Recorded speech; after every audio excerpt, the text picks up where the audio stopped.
Ananias et Saphira. Mais un homme appelé Ananias, dont la femme se nommait Saphira, vendit d'abord avec elle un terrain qui leur appartenait. Il garda une partie de l'argent pour lui et alla remettre le reste aux apôtres. Sa femme le savait. Alors Pierre lui dit, « Ananias, pourquoi Satan a-t-il pu s'emparer de ton cœur pour te faire mentir au Saint-Esprit et garder pour toi une partie de l'argent rapporté par ce terrain ? Avant que tu vendes ce terrain, il était à toi, et après que tu l'as vendu, l'argent t'appartenait, n'est-ce pas ? Comment donc as-tu pu décider en toi-même de commettre une telle action ? Ce n'est pas à des hommes que tu as menti, mais à Dieu. » En entendant ces paroles, Ananias tomba et mourut. Et tous ceux qui l'apprirent furent saisis d'une grande crainte. Les jeunes gens vinrent envelopper le corps, puis ils l'emportèrent et l'enterrèrent. Environ 3 heures plus tard, la femme d'Ananias entra sans savoir ce qui s'était passé.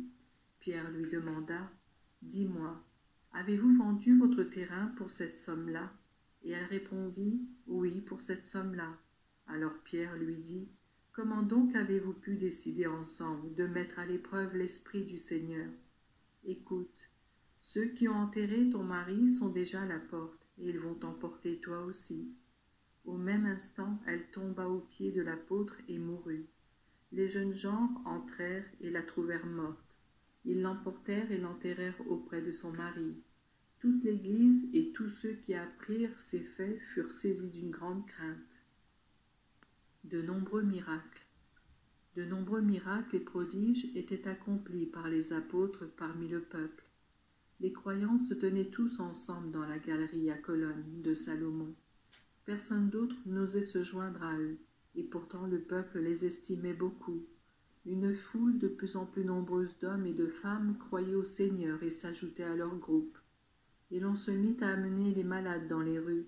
On les déposait sur des lits et des nattes, afin qu'au moment où Pierre passerait, son ombre au moins puisse recouvrir l'un ou l'autre d'entre eux. Une foule de gens accourait aussi des localités voisines de Jérusalem.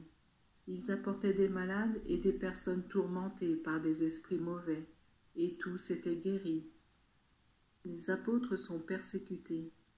Alors le grand prêtre et tous ceux qui étaient avec lui, c'est-à-dire les membres du parti des Sadducéens, furent remplis de jalousie à l'égard des apôtres et décidèrent d'agir.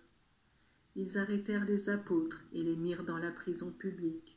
Mais pendant la nuit, un ange du Seigneur ouvrit les portes de la prison, fit sortir les apôtres et leur dit, « Allez dans le temple et annoncez au peuple tout ce qui concerne la vie nouvelle. » Les apôtres obéirent.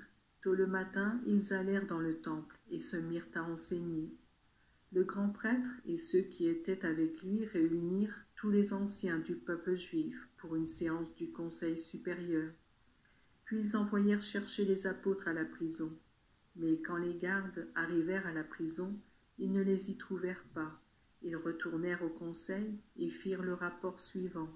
« Nous avons trouvé la prison soigneusement fermée et les gardiens à leur poste devant les portes.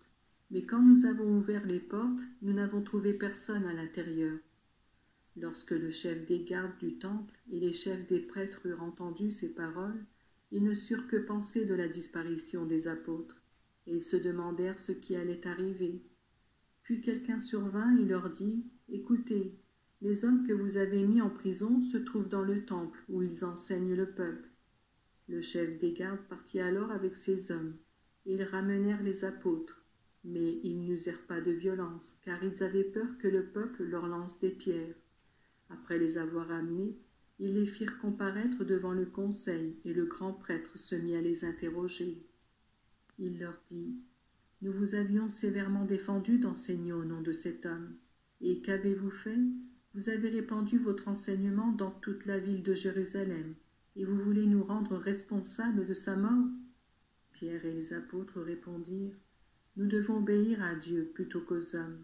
Le Dieu de nos ancêtres a rendu la vie à ce Jésus que vous aviez fait mourir en le clouant à la croix.